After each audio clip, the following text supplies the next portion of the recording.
Que Deus abençoe toda a igreja. É um prazer falar com todos os irmãos. A nossa palestra Conselho Pastoral.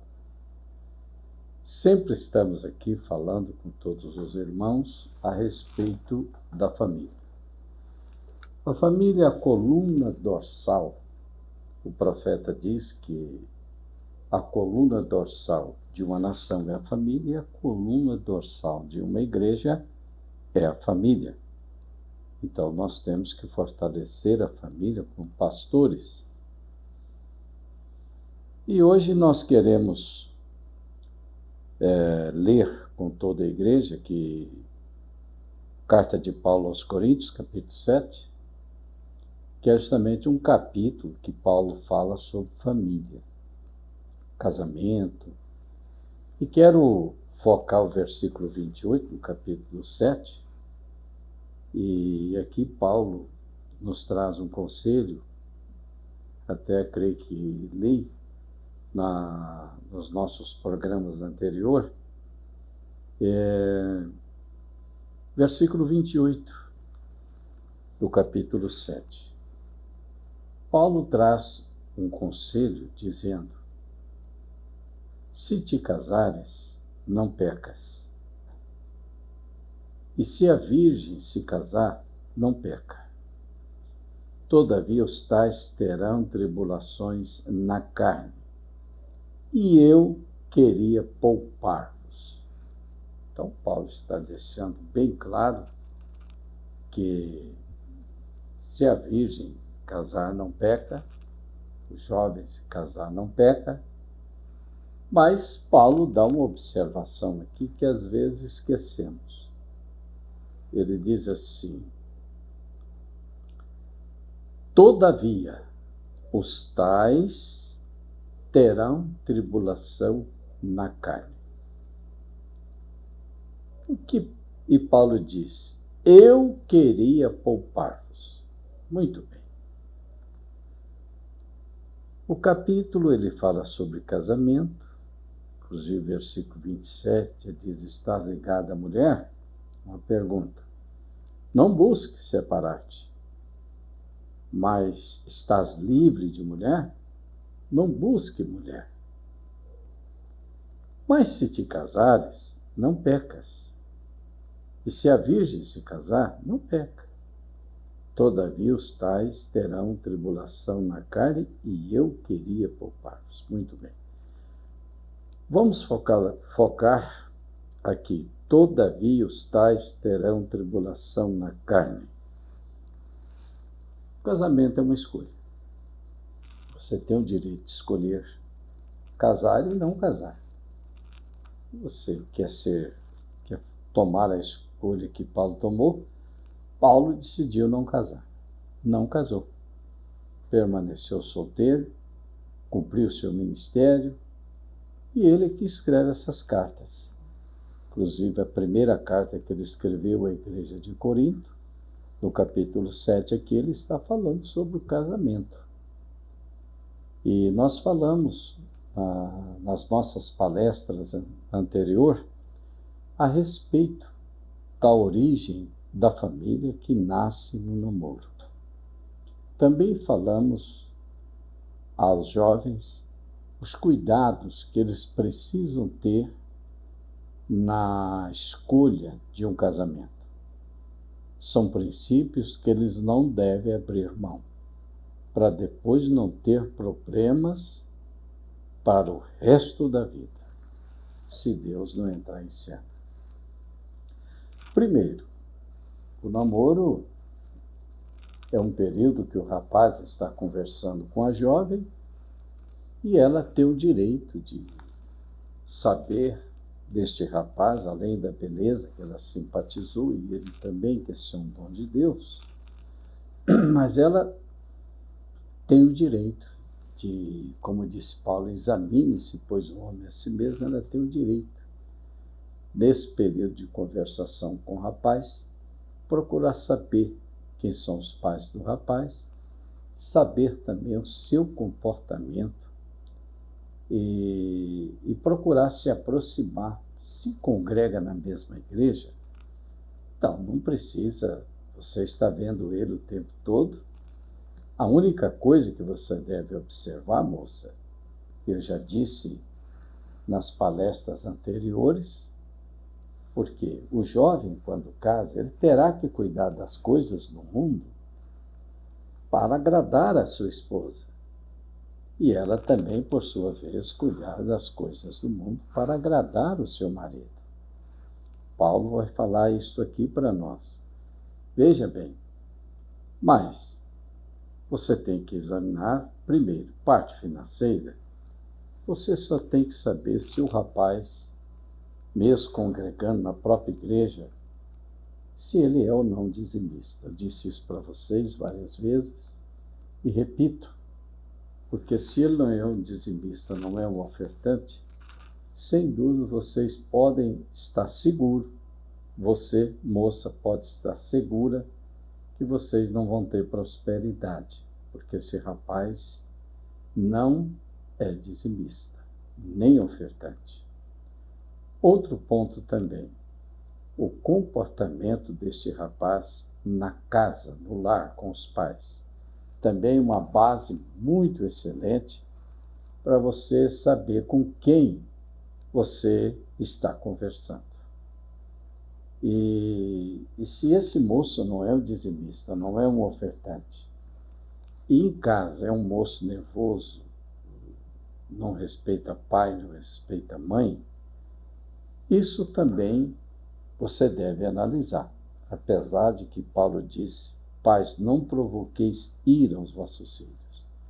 Mas você deve observar isso por trás da beleza que você está vendo.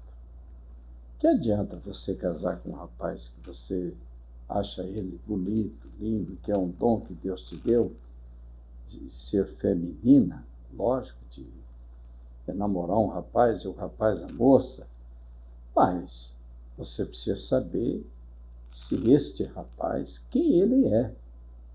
Há muitas pessoas de alta aparência que não têm peso, não têm qualidade, é irresponsável, não é um moço sério, é um moço leviano, é um moço que não para em serviço nenhum, não estuda, não está fazendo faculdade, nada.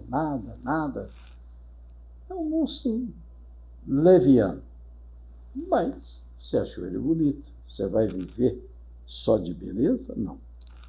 Você, no casamento, você está elegendo um rapaz para ser seu esposo e cuidar de você. Todo lar, o futuro vem os filhos. E veja se esse rapaz tem qualidades suficientes para você entregar a liderança nas mãos dele e ele cuidar de você. Se ele não cuida nem dele mesmo, ele vai cuidar de você? São pontos que você tem que analisar. E o rapaz também tem que analisar se esta moça realmente carrega dentro dela o desejo de ser mãe, de ser uma rainha do lar.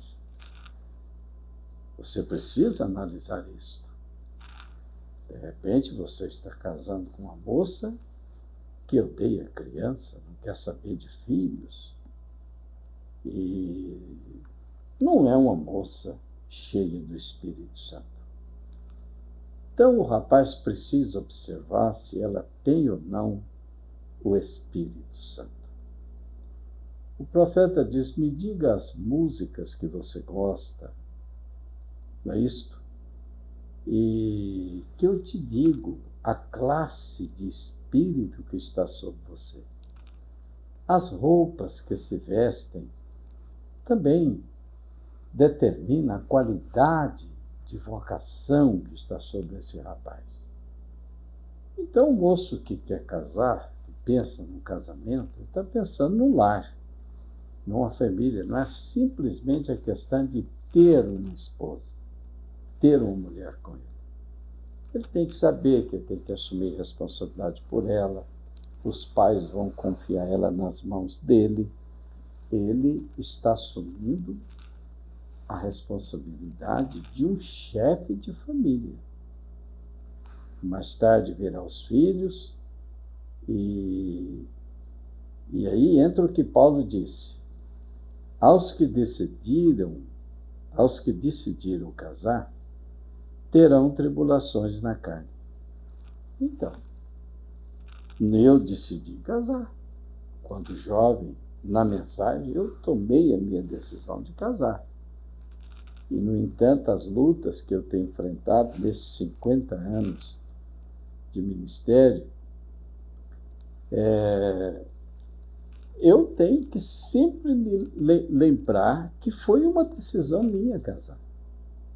Então, as tribulações que cercam no lar, no casamento, criação dos filhos, manutenção da casa, os desempregos, as coisas que era para dar certo não deu, tudo isto são batalhas dentro do casamento. E eu decidi casar. Então eu preferi enfrentar as tribulações da carne. Paulo disse assim: todavia os tais terão tribulações na carne. E eu queria poupar-los. Eu sempre aconselho as pessoas que vêm falar comigo, os casais que estão enfrentando problemas, filhos adolescentes, que é uma fase difícil para os pais, eu digo: olha, mas foi a decisão que a senhora tomou de casar e abraçar essa causa. E eu também decidi, eu sou casado, sou pai de 3 filhos, as lutas que eu tenho enfrentado na criação deles, mesmo depois de criados, hoje tem uma porção de netos e bisnetos, mas eu decidi casar. Então eu abracei a causa, não reclamo, busco solução. Assim é você também, não é ficar reclamando que vai resolver o caso. Foi uma escolha que nós fizemos lá quando jovem. Paulo disse: olha, Paulo preferiu não casar.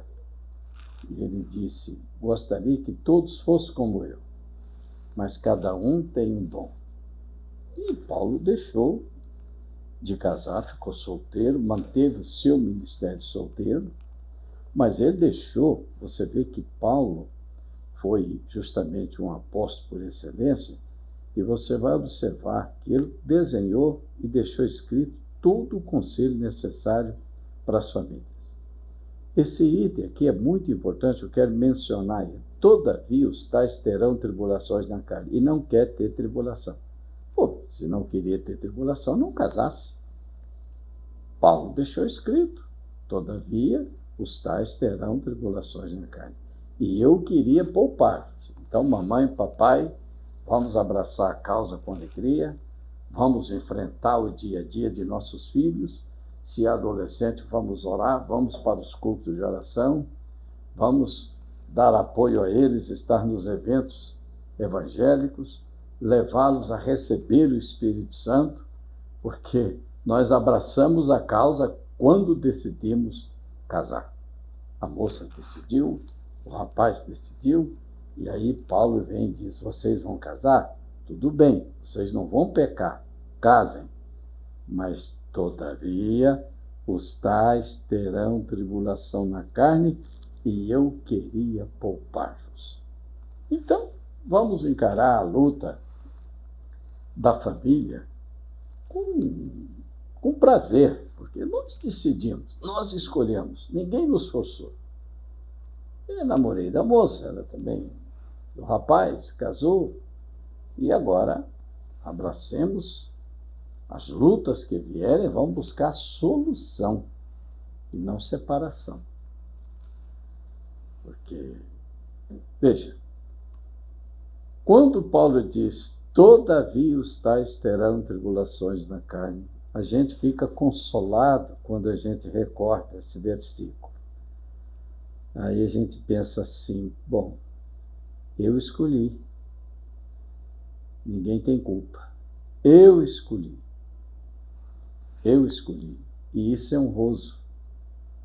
Você sabe que família é projeto de Deus, então tudo tem que pagar o preço. O solteiro vai pagar o preço do solteiro, que é a solidão, e os que casaram vão ter as lutas que vai acompanhar a família. os filhos, principalmente na adolescência, né? Onde os pais, alguns sofrem mais, outros menos, e é um processo que nós escolhemos, que nós decidimos. Então, o melhor que nós fazemos é justamente não perder culto de oração. O que nós não conseguimos falando, nós conseguimos orando, intercedendo. Então, vamos para os cultos de oração, vamos para as reuniões de oração, vamos falar com Deus e vamos resolver nossos casos e não pensar em separação. Fugir da responsabilidade e nem se arrepender do que fez. Eu dei vários pontos importantes aqui para as moças, para os rapazes, antes de se casar. Esses pontos são importantes, são observações que você deve cuidar, moça. Você gostou tanto do rapaz que você não quer saber se ele é dizimista ou não. Você quer casar com ele assim mesmo. Você gostou tanto da moça que não quer saber se ela quer ser mãe, quer ser esposa. Não, de todo jeito eu quero casar com ela. Então, depois não reclama. Mas aqui está muitas observações que você deve cuidar antes. Certo? Já disse para vocês, primeiro, ver se este rapaz tem o Espírito Santo, senão ele vai casar com você e não vai respeitar você, querer fazer de você uma prostituta. Cuidado com quem você está namorando. Cuidado. Você tem que lembrar que se esse rapaz não tem o temor de Deus, olha, ele vai trazer mundanismo para dentro da sua casa. Isso é um conselho que eu estou te dando. Tá certo? Depois, aí pensar em separação. Não é isso. Você tem que olhar isso antes. Procure saber se este moço tem ou não o Espírito Santo.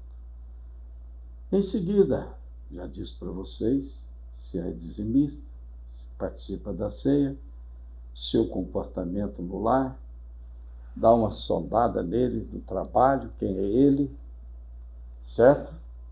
E também um traço muito importante, a forma que esse rapaz se veste.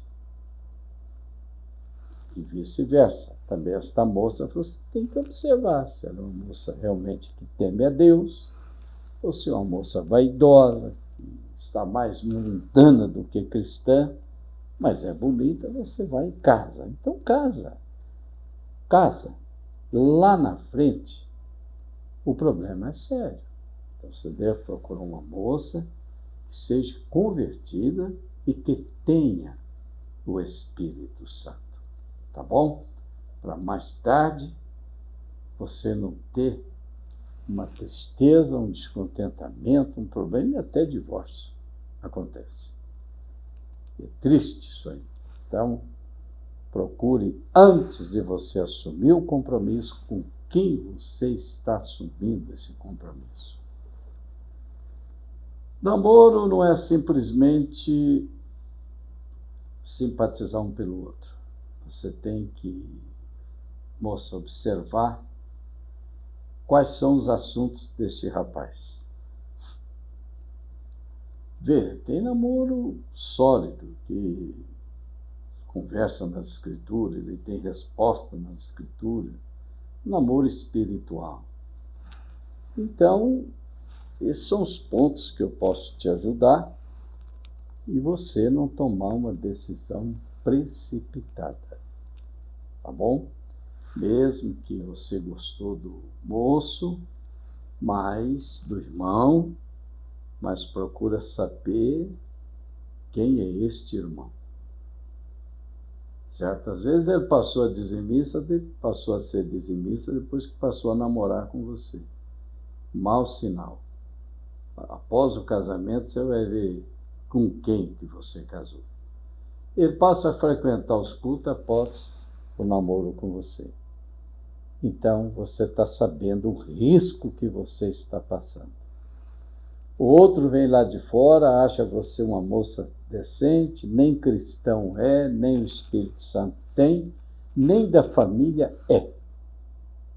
Nem da família cristã ele é. É um incrédulo. Tudo bem, não quer dizer que ele não seja boa pessoa. Só que ele não tem o Espírito Santo. E o que vai acontecer mais tarde é que ele vai querer ficar em casa assistindo um jogo de futebol e você vai ter que ir sozinha para a igreja. Ele batizou para casar com você. Pronto. Eu vou te dar aí 3 meses. Eu vou citar um exemplo que eu presenciei, acompanhei, finalizando essa palestra. Me recordo que eu atendia uma família cristã e este senhor, o casal, suas filhas cristãs, andavam decentemente vestidas e apareceu um rapaz. Esse rapaz apareceu na família e não era cristão. E em seguida ele conquistou os pais. Os pais ficou gostando dele, ele era um funcionário do Estado e os pais encantaram com ele. E nós fomos lá, eu como pastor disse, olha irmão, está errado, esse moço não é um crente, não é um cristão.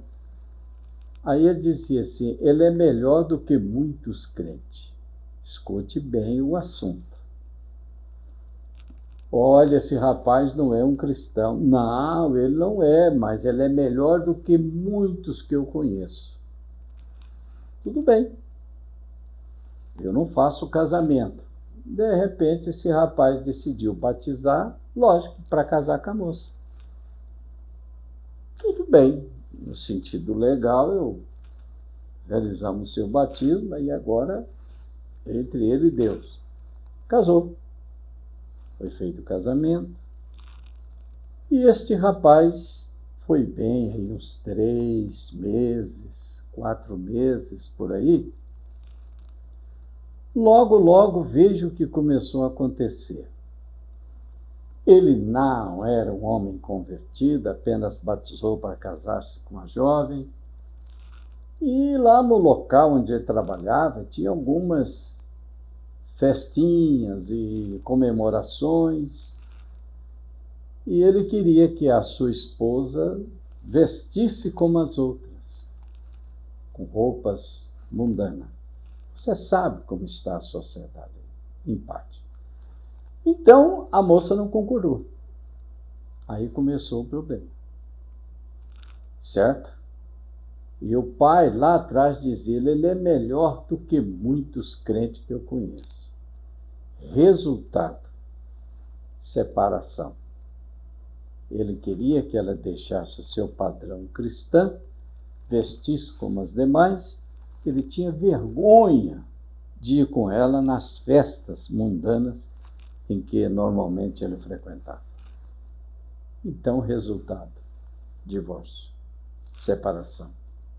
Então, se o rapaz não tem o Espírito Santo, não se meta em compromisso com ele, você vai ter dentro da sua casa mais tarde o que você gostaria de não ter. Isso é vice-versa. Que Deus te abençoe, que Deus te guarde. E eu vivo esses anos de ministério, 50 anos de pastor, eu tenho visto muita coisa. Eu estou falando algo com propriedade, porque eu sei o que estou falando, porque presenciei. E muitas anciãs conselheiras também, que eu aconselho as anciãs idosas, ter muito cuidado com seus conselhos. Eu me recordo de uma jovem que esperava em Deus nos seus 24 anos, e uma senhora leviana vivia atormentando a mente das jovens da igreja, dizendo, vocês ficam aí escutando conselho desta moça aí, que a moça cantava na igreja, a moça era dedicada, vocês vão ficar aí patitia igual ela.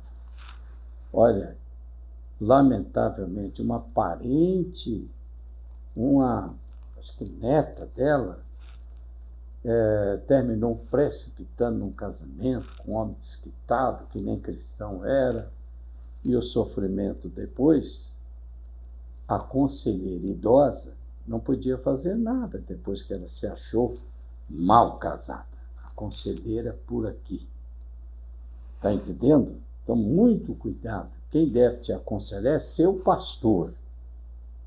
Cuidado com as idosas na igreja, não generalizando, mas tem muitas delas que não pensam na alma delas. A moça já está noivando para casar, ela agride as jovens, dando maus conselhos e anticoncepcionais e mais não sei o quê. Não precisa esmiuçar isso. A senhora não sabe o que a senhora está arrastando para cima da sua vida. Eu te aconselho, moça, rapaz, toma conselho de teus pais e de teu pastor em primeiro lugar. Porque, sendo ele um homem de Deus, ele tem 2 dinheiros, que o profeta diz, para te ajudar, para te auxiliar. Ele é seu pastor. Toma conselho com ele. Em primeiro lugar, você tem um casamento, um namoro sadio, um casamento sadio, um lar sadio, e enfrentando as lutas, que Paulo disse assim, as tribulações da carne, com propriedade, ou seja, assim, com convicção, com segurança de que Deus está com você e você conquistará todas as lutas e terá filhos felizes e bem-sucedidos. Quero orar por todos. Pai Celestial, peço a bênção sobre os lares, famílias, que as mãos eternas do Senhor possam pairar sobre toda a nossa juventude e também os nossos irmãos recém-casados, que estão na fase de criação de filhos, onde as lutas não são pequenas, mas foi decisão nossa. Abraçamos a causa e vamos dar conta dessa responsabilidade em nome de Jesus Cristo, para a glória de Deus. Amém. Deus os abençoe, irmãos, que o Senhor vos guarde até a nossa próxima palestra, Conselho Pastoral.